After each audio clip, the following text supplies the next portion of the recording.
जय श्री कृष्णा। राधे राधे।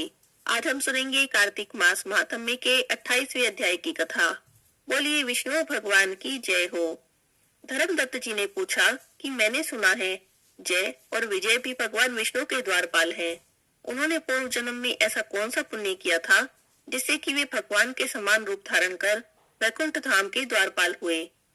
तब दोनों पार्षदों ने कहा, ये ब्राह्मण, पूर्व काल में तरणबिंदु की कन्या देवहूति के गर्भ से महर्षि कर्दम की दृष्टि मात्र से 2 पुत्र उत्पन्न हुए। उनमें से बड़े का नाम जय था और छोटे का नाम विजय हुआ। पीछे उसी देवहूति के गर्भ से योग धर्म को जानने वाले भगवान कपिल उत्पन्न हुए। जय और विजय सदा भगवान की भक्ति में तत्पर रहते थे। वे नित्य ही अष्टाक्षर मंत्र का जाप करते थे और वैष्णव व्रत का पालन करते थे। एक समय राजा मरुत ने उन दोनों को अपने यज्ञ में बुलाया। वहां पर जय को ब्रह्मा बनाया गया और विजय आचार्य बने। उन्होंने यज्ञ की संपूर्ण विधि पूर्ण की। यज्ञ के अंत में राजा मरुत ने उन दोनों को बहुत सा धन दिया। धन लेकर दोनों भाई अपने आश्रम पर गए। वहां पर उस धन का विभाग करते समय दोनों में परस्पर लाग डांट पैदा हो गई। जय ने कहा कि इस धन को बराबर बांट लिया जाए, जबकि विजय का कहना था नहीं, जिसको जो मिला है वह उसी के पास रहे। तब जय ने क्रोध में आकर लोभी विजय को श्राप दे दिया, तुम ग्रहण करके देते नहीं हो, इसीलिए ग्रहा अर्थात मगरमच्छ हो जाओ। जय के श्राप को सुनकर विजय ने भी श्राप दिया, तुमने मत से भ्रांत होकर श्राप दिया है, इसीलिए तुम मातंग अर्थात हाथी की योनि में जाओ। तत्पश्चात उन्होंने भगवान से शाप निवृत्ति के लिए प्रार्थना की। श्री भगवान ने कहा, तुम मेरे भक्त हो, इसीलिए तुम्हारा वचन कभी असत्य नहीं होगा। तुम दोनों ही अपने दिए हुए इन श्रापों को भोग कर फिर से मेरे धाम को प्राप्त होंगे। ऐसा कहकर भगवान विष्णु अंतर्ध्यान हो गए। तदंतर वे दोनों गंड नदी के तट पर ग्रहा और गज हो गए। उस योनि में भी उन्हें पूर्व जन्म का स्मरण बना रहा और वे भगवान विष्णु के व्रत में तत्पर रहे।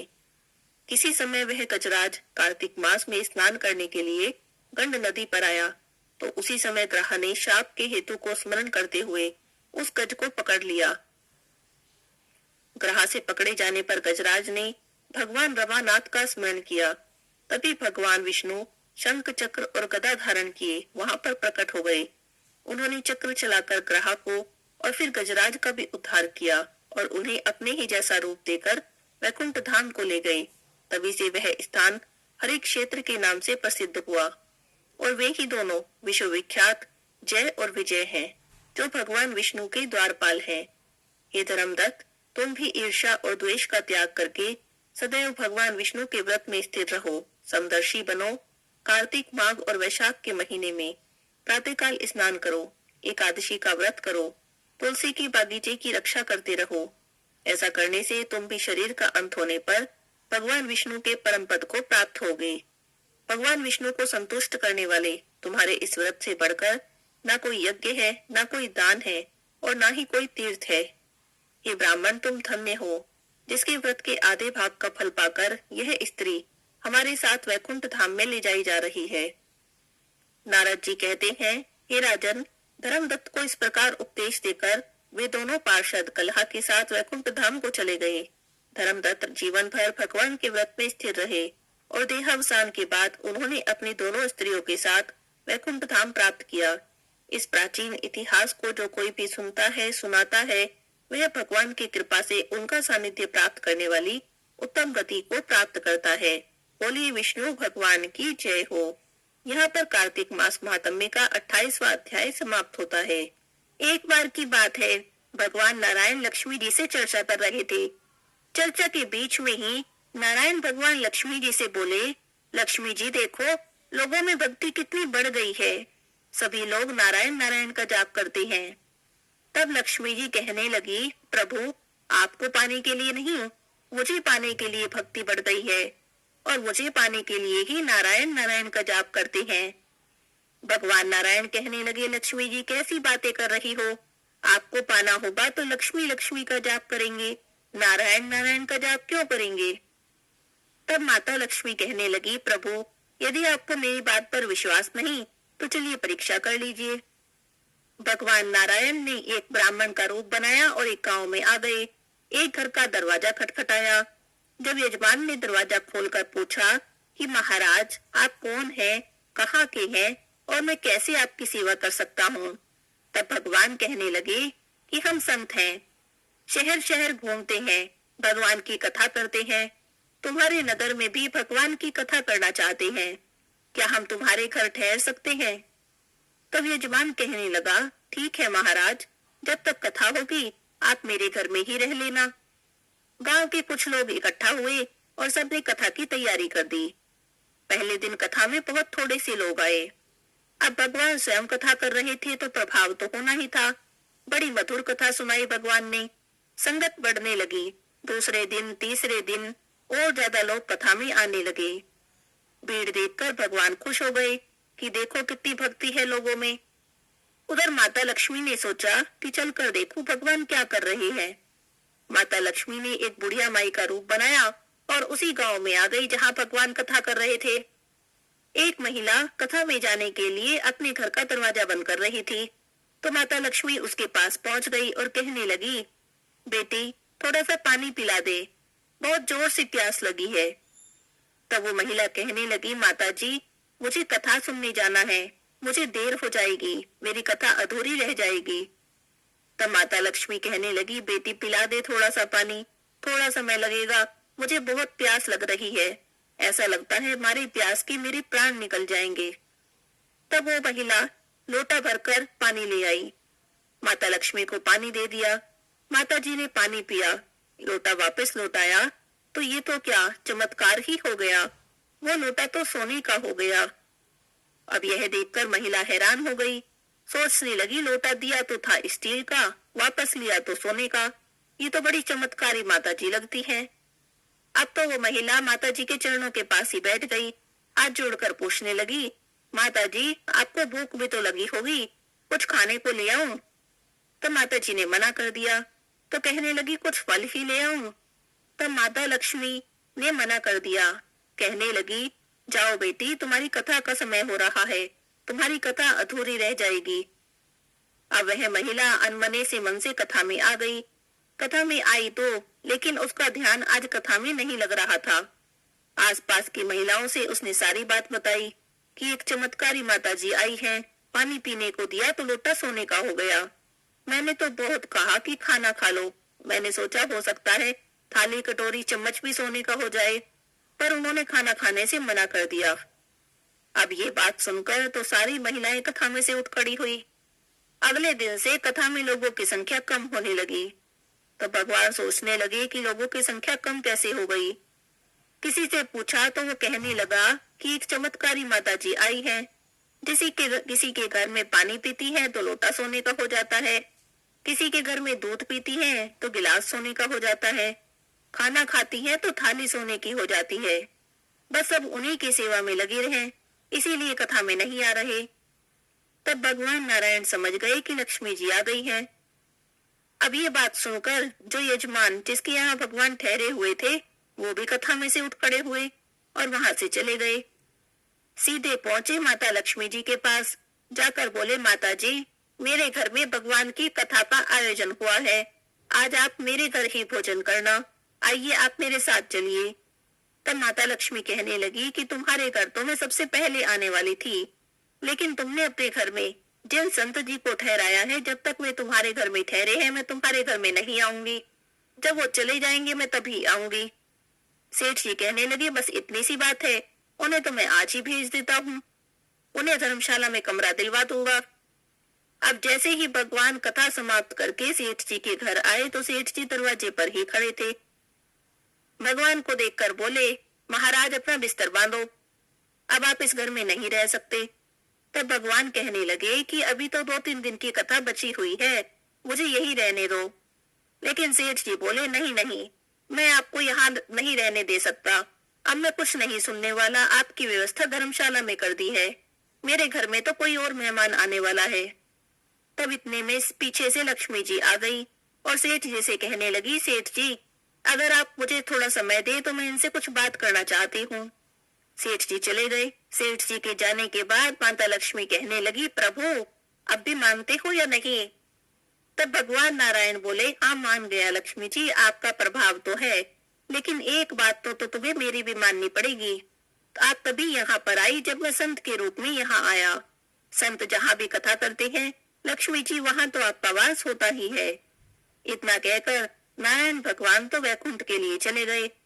प्रभु के जाने के बाद सेठ जी के घर सभी काम वालों की भीड़ इकट्ठा हो गई। सभी चाह रहे थे कि एक बार ये माता जी हमारे घर आ जाए। पर ये क्या, लक्ष्मी माता ने तो सेठ जी और गांव वालों से कहा कि अब मैं तब जा रही हूँ। तब सभी लोग कहने लगे कि माता जी ऐसा क्यों, क्या हमसे कोई भूल हो गई, क्या हमसे कोई गलती हो गई? तब माता जी ने उन्हें अपना असली रूप दिखाया और कहने लगी कि मैं लक्ष्मी हूँ और वहीं रहती हूँ जहाँ नारायण का वास होता है। आपने नारायण को ही निकाल दिया, फिर मैं यहाँ कैसे रह सकती हूँ? और ऐसा कहकर माता लक्ष्मी भी वहां से चली गई। इसीलिए तो कहा जाता है, जहाँ नारायण की पूजा होती है लक्ष्मी जी का वास भी वहीं होता है। बोलिए लक्ष्मी नारायण भगवान की जय हो। विष्णु भगवान की कहानी। एक सेठ सेठानी थे। सेठानी विष्णु भगवान की पूजा करती थी, लेकिन सेठ को ये सब पूजा पाठ अच्छा नहीं लगता था। एक दिन सेठ ने गुस्से में आकर सेठानी को घर से निकाल दिया। सेठानी चलते चलते जंगल में पहुंच गई। वहां 4 आदमी मिट्टी खोद रहे थे। सेठानी ने वहां जाकर कहा, भाई मुझे नौकरी पर रख लो। तब उन्होंने उसे नौकरी पर रख लिया। मिट्टी खोदने से सेठानी के हाथों में छाले पड़ गए, उसके सिर के बाल उड़ गए। तब वे आदमी कहने लगे, बहन तुम अच्छे घर की लगती हो, तुम हमारे घर का काम कर दिया करो। तब वे उसे अपने घर ले गए।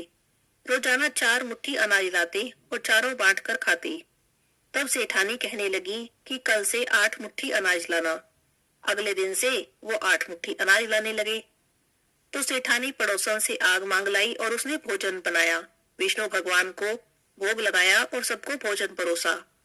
तब भाई बोले, बहन आज भोजन तो बहुत ही स्वादिष्ट लग रहा है। तब बहन कहने लगी कि भगवान का जूता है, स्वादिष्ट तो होगा ही। उधर सेठ भूखा मरने लगा। सब कहने लगे कि सेठ तो सेठानी के भाग का खाता था। सेठ सेठानी को ढूंढने के लिए निकल पड़ा। ढूंढते ढूंढते उसी जंगल में आ गया। वहां आकर उसने उन्हीं 4 आदमियों को मिट्टी खोदते देखा। तब वह भी कहने लगा, भाई मुझे नौकरी पर रख लो। तब वे कहने लगे कि चल भाई तू भी मिट्टी खोद ले। वह मिट्टी खोदने लग गया।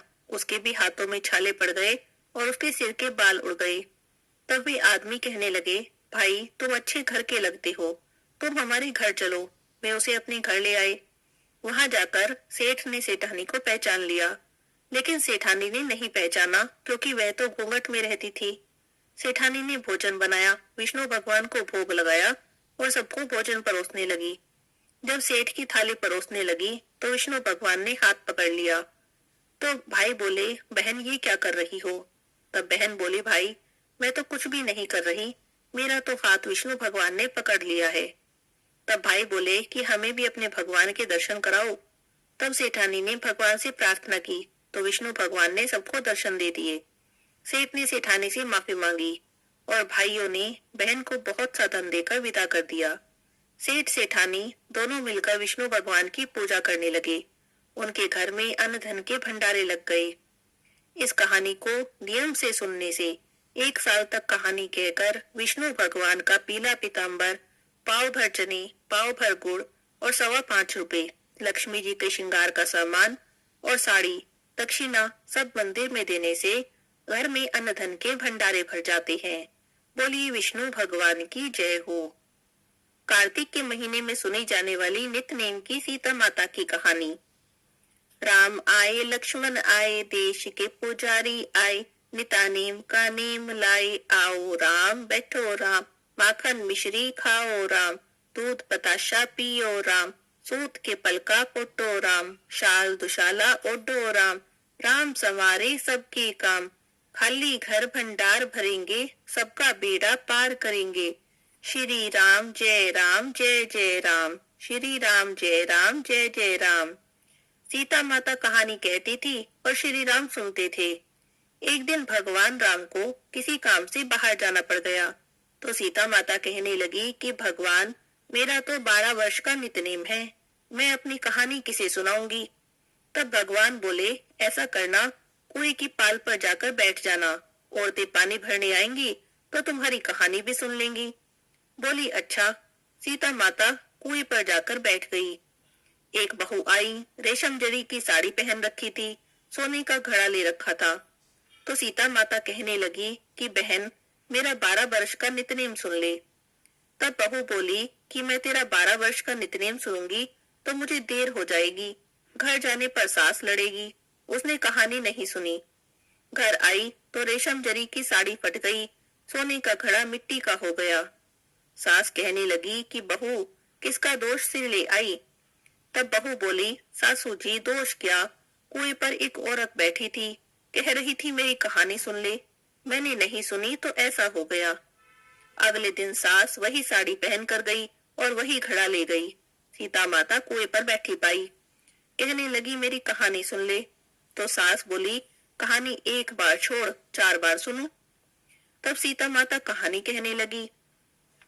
राम आए लक्ष्मण आए, देश के पुजारी आए, निता नेम का नेम लाए, आओ राम बैठो राम, तपी रसोई जिम्मो राम, माखन मिश्री खाओ राम, दूध बताशा पियो राम, सूत के पलका मुठो राम, शाल दुशाला पुठो राम, शाल दुशाला ओढ़ो राम, जब बोलो जब राम ही राम, राम संवारे सबके काम, खाली घर भंडार भरेंगे, सबका बेड़ा पार करेंगे, श्री राम जय राम, श्री राम जय जय राम।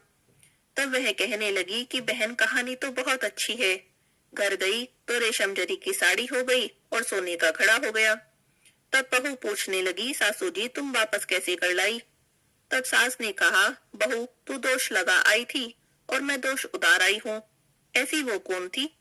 वो सीता माता थी, पुराने से नया कर देती है, खाली घर भंडार भर देती है, लक्ष्मी जी का वास कर दे और जो भी मन में इच्छा हो उसे पूरी कर देती है। अच्छा सासू जी, ऐसी कहानी तो मुझे भी सुना दो। ले भाई, तू भी सुन ले। अब सास ने कहानी कही, बहू ने सुनी।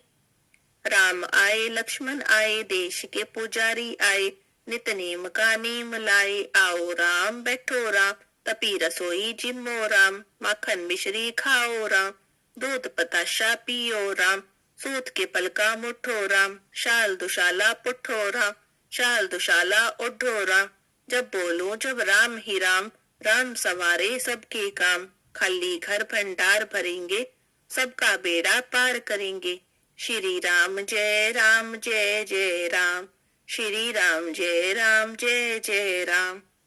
बहू ने कहा, सासू जी, कहानी तो बहुत अच्छी है। तब सास कहने लगी, बहू अच्छी है तो रोज कह लिया करेंगे। अब सास बहू नाती, पूजा पाठ करती, नितनेम की सीता माता की कहानी कहती। एक दिन उनकी पड़ोसन आई, कहने लगी, बहन जरा आँच दे दे। तब वे कहने लगी कि अभी हमने आँच नहीं जलाई। तब वह बोली, तुम 4 बजे से उठी हो, क्या कर रही हो। तब वे कहने लगी, हम नहाए धोए पूजा पाठ करते, सीता माता की कहानी कहते। पड़ोसन ने पूछा, इससे क्या होता है। तब वह कहने लगी कि सीता माता की कहानी कहने से अटूट भंडारे भर जाते हैं, सारे कारज सिद्ध हो जाते हैं। तब पड़ोसन कहने लगी कि ऐसी कहानी तो मुझे भी सुना दो। तब सास कहानी कहने लगी, पड़ोसन सुनने लगी। राम आए लक्ष्मण आए, देश के पुजारी आए, नित नेम का नेम लाए, आओ राम बैठो राम, तपी रसोई जिम्मो राम, माखन मिश्री खाओ राम, दूध बताशा पियो राम, सूत के पलका मुठो राम, शाल दुशाला पुठो राम, शाल दुशाला ओढ़ो राम, जब बोलो जब राम ही राम, राम संवारे सबके काम, खाली घर भंडार भरेंगे, सबका बेड़ा पार करेंगे, श्री राम जय जय राम, श्री राम जय जय राम। तब पड़ोसन कहने लगी कि बहन, कहानी तो बहुत ही अच्छी है। अब पड़ोसन भी नितनेम की सीता माता की कहानी कहने लगी। सीता माता ने उसके भी भंडारे भर दिए। हे मेरी सीता माता, जैसे उन सबके भंडारे भरे, सबके भरना, लक्ष्मी का वास हो, अन्नपूर्णा का वास हो। बोलो सीता माता की जय। जय श्री राम जय श्री राम जय श्री राम। कार्तिक मास के मंगलवार की कथा। हनुमान जी के मंदिर में एक साहूकारणी रोज जाती थी। चूरमा की पिंडी और एक रोटी ले जाती। जाकर कहती, कांधे सोटो लाल लंगोटो, हनुमान जी खायो चोर में और रोटो, मैंने तुम्हें दिया जवानी में और तुम मुझे देना बुढ़ापे में। इस तरह का रोज का नियम था। पूजा करने के बाद एक दिन घर आई तो बहू कहने लगी कि सासू जी तुम चूरमा रोटी लेके कहाँ जाती हो। तब सासू ने कहा कि बालाजी के मंदिर में जाती हूँ। बहू कहने लगी कि मंदिर में तो नहीं जाती हो। सास कुछ भी नहीं बोली, उदास होकर अंदर जाकर बैठ गई, न कुछ खाया, जाकर सो गई। सोते सोते 5 दिन हो गए। हनुमान जी सपने में आए और कहने लगे कि तूने तो जवानी में दिया, मैं तुझे बुढ़ापे में देता हूँ। तो बुढ़िया माई बोली कि आज तो आप दे दोगे, रोज कौन देगा। तब हनुमान जी कहने लगे कि मैं रोज दे दिया करूंगा। ऐसा कहकर हनुमान जी बुढ़िया माई को चूरमा रोटी दे गए। बुढ़िया माई ने चूरमा रोटी खा ली। अब बहू के घर में कमी आने लगी, उसका कारोबार खत्म हो गया, सब चीज में घाटा होने लगा। बहू ने सोचा सास को देखो 7 दिन हो गए, मैंने तो कुछ खाने को भी नहीं दिया। उसने जाकर देखा तो सास तो खूब मोटी हो रही है। बहू पूछने लगी सासू जी मैंने तो तुम्हें खाने को भी न दिया, तुम क्या खाती हो। तब सासू जी कहने लगी कि मुझे तो हनुमान जी मीठी मीठी चूरमा रोटी देके जाते हैं, वो खाती हूँ। अब तो बहू सासू के पैरों में गिर गई, बोली हम तो तुम्हारे बाग का ही खाते हैं, जब से तुमने हमारे घर का खाना बंद किया हमारे घर में तो कुछ भी ना रहा, अब आप संभालो। अब सास रोज चूरमा रोटी चढ़ाने लग गई। फिर से उनके घर में खूब धन हो गया। जैसे सास ने हनुमान जी की कृपा हुई ऐसे ही सब पर करें। कहते सुनते हुंकारा भरते पर बोलो बजरंग बली हनुमान की जय हो। तुलसी माता की आरती। तुलसी महारानी नमो नमो, तुलसी महारानी नमो नमो, हरि की पटरानी नमो नमो, तुलसी महारानी नमो नमो। धन तुलसी पूर्ण तप कीनो, शालिग्राम बनी पटरानी नमो नमो, तुलसी महारानी नमो नमो। जहाँ के पत्र मंजरी कोमल, श्रीपति कमल चरण लपटानी नमो नमो, तुलसी महारानी नमो नमो, तुलसी महारानी नमो नमो, हरि की पटरानी नमो नमो।